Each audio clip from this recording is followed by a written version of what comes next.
Season 2 patch notes. So obviously the patch comes out tomorrow, so we'll get all the update. They just kind of give us a day ahead. So we should be looking forward to some rank dropping. We got events going on, so we'll kind of go through it. So Escalation Directive is a camo event. This one's specifically focused. You're going to get the SG12. Complete the weapon class camo challenges in all 4 modes to unlock a universal camo. So you're going to be able to get 1, 2, 3, and then 4. And then you get a 5th one as a bonus for doing this event in all the modes, which is kind of cool that they just add something, because normally it's just complete the event however you can, and then you get 1 reward, but this will encourage people to play other modes. Event delivering 8 universal camos and 4 universal ones. So I guess you get some throughout, and then for doing all of them, you'll get a universal. Plus, you're going to get the SG12, and this is in addition to the battle pass. So pretty cool there. Ricochet anti-cheat methods of detection for Corona Zen and Zim. I guess we'll wait and see. I thought this is like the 3rd time I've heard this for the Ricochet.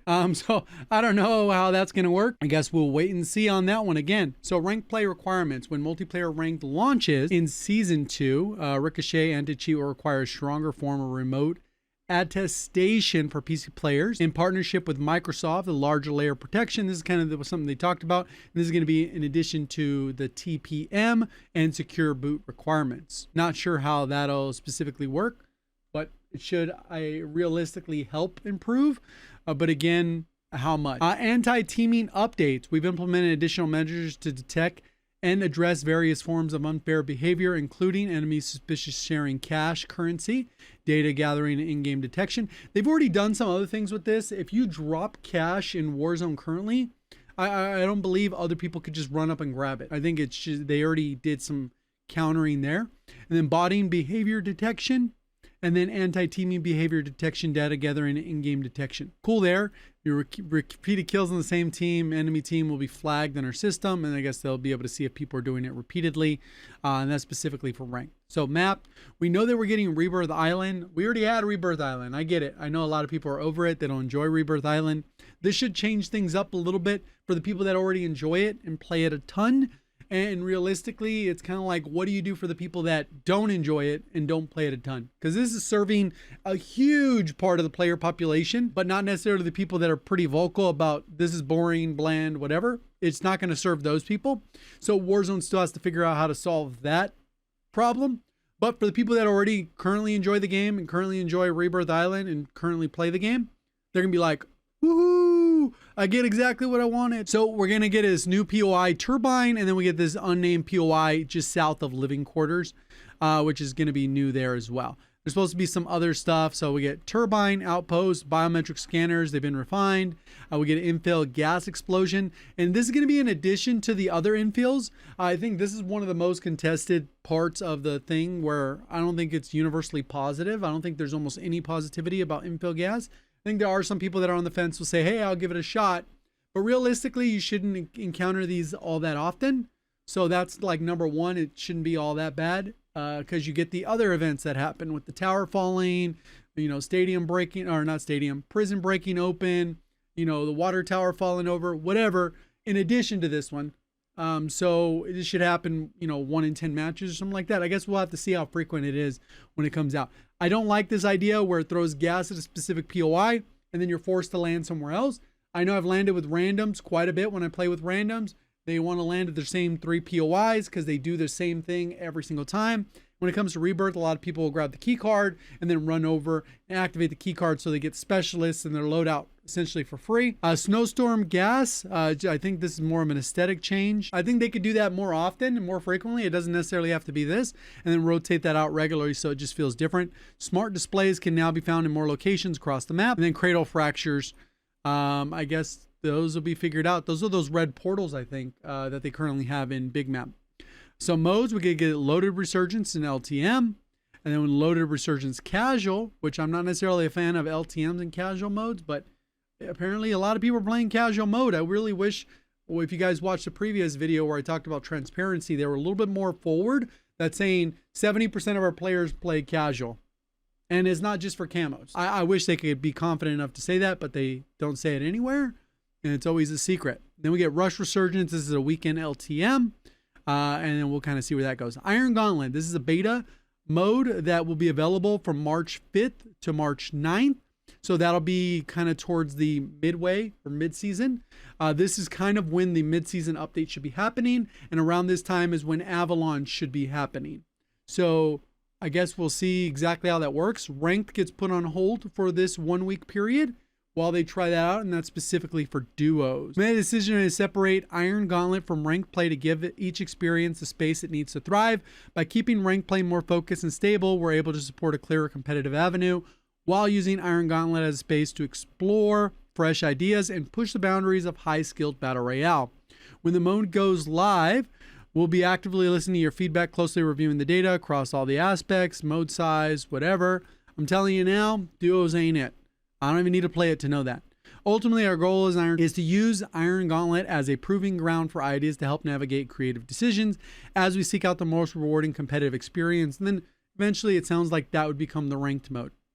Playlist. Plunder is still gone. I get asked about it every single day, multiple times this day on every single platform. I don't understand. I wish I knew. But these are your playlists that we have going on. Pretty much what we've had for a while here. The exception of the LTMs that rotate regularly. Plunder is still gone. Rank play, cool for the people that enjoy it. I'm not a rank play enjoyer. So win streak, they're adding a new win streak back to it. So they're going to keep the win streak thing. It's going to be a seasonal thing. And seasonal ones will be no longer obtainable. So if you missed out on the consecutive win streaks because you ran into a cheater or you're just not that good, that's, too sad. And then you move on to the next one. So we'll have some of those for the people that like to really go for wins and aren't necessarily kill whores when it comes to Warzone. That's not how they get their dope. They get the dope from winning.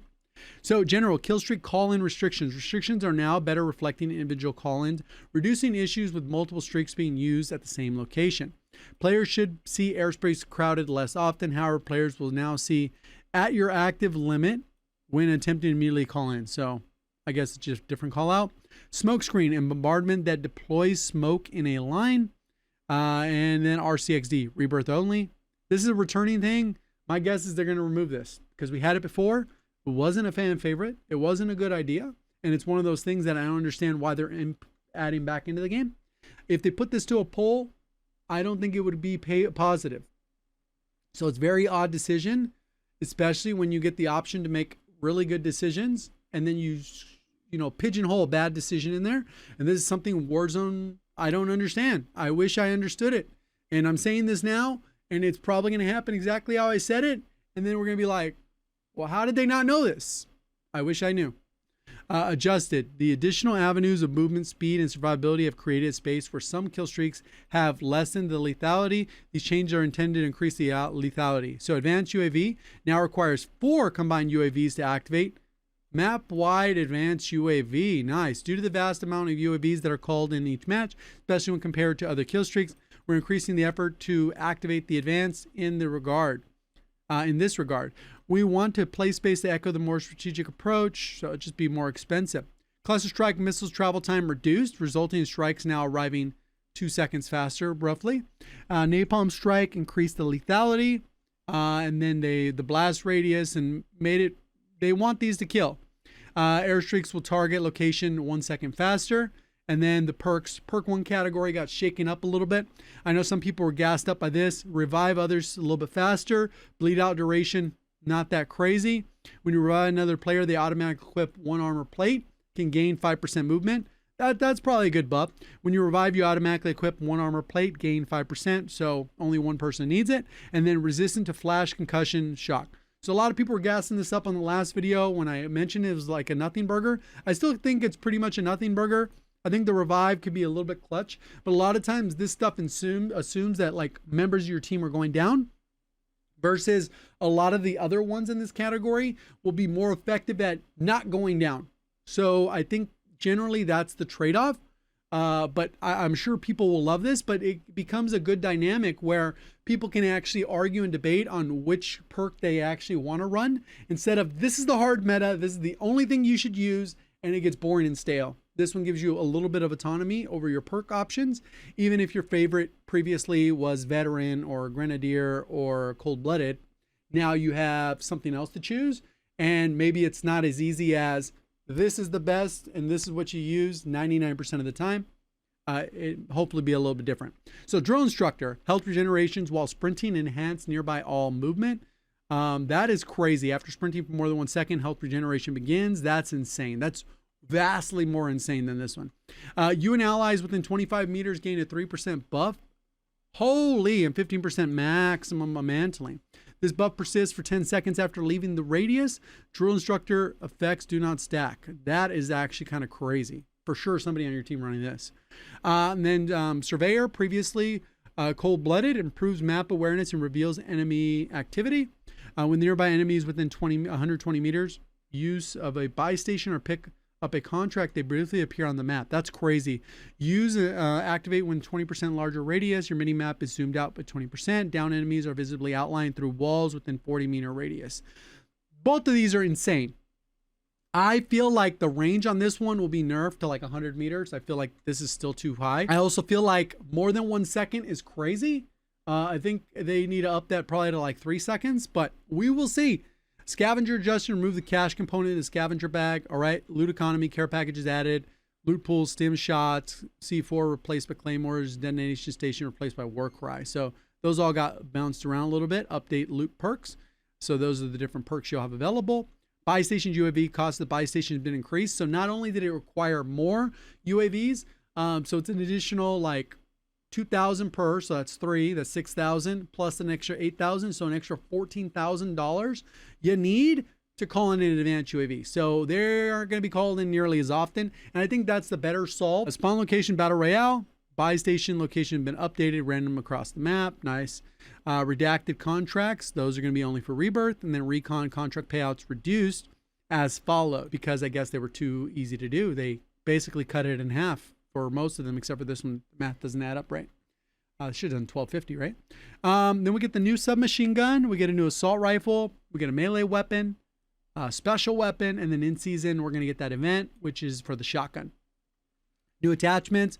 We get for the LMG. We get an ELO. We get an assault frame on the ARC, and then we also get Razor 9mm wildfire conversion, which should be pretty cool. Hopefully they're actually dynamic. A lot of times what ends up happening is, since a lot of these things are designed from the BO7 perspective, they work significantly better in multiplayer than they ever do in Warzone or even zombies. And sometimes more often they work in zombies more effectively than multiplayer, but Warzone kind of gets the end of it because they don't actually design these things. So they kind of rework them to work for Warzone. A lot of times they just don't end up working. BO7 assault rifle ammo. So we get better bullet velocity, range, and flinch from the FMJ ammo has been changed to the following. So I guess so you get an alternative. So the AK gets a slight damage buff at range. It looks like they've adjusted a bunch of different things for the attachments. Challenging weapon to master due to his recoil. This is like the 10th time they've improved the recoil on this thing. Rewards players who can stay on target, longer TTKs, more competitive time to kill. The DS Mirage ends up getting a buff again, so that's improved. And then the ammo, new design. And then the M15 mod gets a nerf. So the thing was pretty good. It was overperforming, and this is kind of what we asked for when we talked about weapon balancing. Things actually getting nerfed. I don't know if that's enough to change the whole thing, but we will see. The Maddox, very good weapon, has been overperforming, particularly in the mid-range combat. They copy and paste the wrong thing. Kind of buffed it, right? Vertical recoil reduced by 5%. Nice. MXR gets a slight buff. Peacekeeper buff. Recoil improvement for the Peacekeeper, which I've talked about for a while because of its recoil. We're like, skill issue. Yeah, they changed it. Then the Maverick, burst fire is a little bit hard to use, but there it is. Carbon, a little bit of a buff there. Multiplier changes for the torso, probably modifies this more consistent TTK. The Dravik gets buffed all the way around with ranges and a little damage in the mid-range, which is very important. This middle range is so important because this is where a lot of your gunfights are, right outside that first drop-off, right? So that helps out. Kogot gets a buff up close. The Raiden, a little bit of rework on the fire rate. So it's buffed slightly there. That's a minimal difference. And then the aim down sight improved as well. So maybe you could stack on more recoil reducing attachments, a bigger mag, so you don't feel as slow with that as well. The Strum Wolf, this one's been very good. It needs more recoil, but they didn't do that. They modified it in other ways. They decreased the headshot, the arms, lower torso, so they basically nerfed the damage. And this one will not probably be the all around because of that. So Either way, it should still be a good, like, consistent low recoil weapon because they didn't modify that. The Echo modified the pellet. M10 breacher modified the ADS and sprint to fire. So it should be theoretically better, but shotguns are still hard to use. And then the LMGs get a little bit improvement range on the MK78. And I wonder how it'll stack with the new attachment. XM325, this is the one that gets new attachment. Recoil reduced. They buffed this one. Buffed, and buffed. All right. This thing should be pretty nasty. Still held up by a slow reload, but it is an LMG. So the M8, minimum damage. Oh, this is for the conversion kit that makes it full auto. It has too much recoil, but it's reduced that. So maybe it's worth using and giving it a try again. I guess we'll have to see once it comes out. Default loadouts replaces the E-Grit. So this is the new weapons. Replace those. So I'm guessing they want those to be meta, right? That's the idea. Commando Peacekeeper replaces the M15. MK78 replaces Sickle because obviously that got buffed. And this is kind of left there, got nerfed pretty heavy before. And the Gulag replaces the Razor. Nice, the new SMG. Challenges fixed a few of those. Quality of life, kill cam health, and armor of the attacker are now visible when watching the kill cam. That's actually pretty good. And then some bug fixes. So overall, kind of what I expected. I know a lot of the juice is what we've talked about back in August, September, is a lot of the juice is going to be mid-season with Avalon. I think what they're doing now to set the game up is fine. It's like I mentioned when I talked about the Rebirth section. This is great for people who are already enjoying the game. If you're a non-enjoyer of the current state of the game, this isn't going to bring you back. It's not anything crazy. You want something new, something different. Verdansk isn't that. Rebirth technically isn't that, even though this is getting a little bit of overhaul. And when it comes to Warzone, it's just more like wait a month, play some rank, get into it if you want to get into it. I really think that the W that they need to take is removing weapon leveling from Warzone. You should be able to level weapons and carry over to BO7 and zombies and you know, whatever the hell. But just remove the requirement. I should be able to load in. All my attachments should be there. So I should say, hey, IRL friend, could you jump in and play? And it's like, I don't want to level the meta. You don't have to, dog. They got you. We got you. They got everything. So that's what I'm hoping for. At some point they'll do that. I think that's the biggest, you know, thing that they could do. In addition to, you know, anti-cheat and you know, new map and all that stuff that would drive. I think that level requirement just needs to go. I'm going to keep saying it until it's gone. Plunder needs to come back. Even if 10 people play it, those 10 people are loud as hell and they do not shut the hell up. So put it back in. We'll see you guys in the next one. Thank you for watching as always. Have a great day.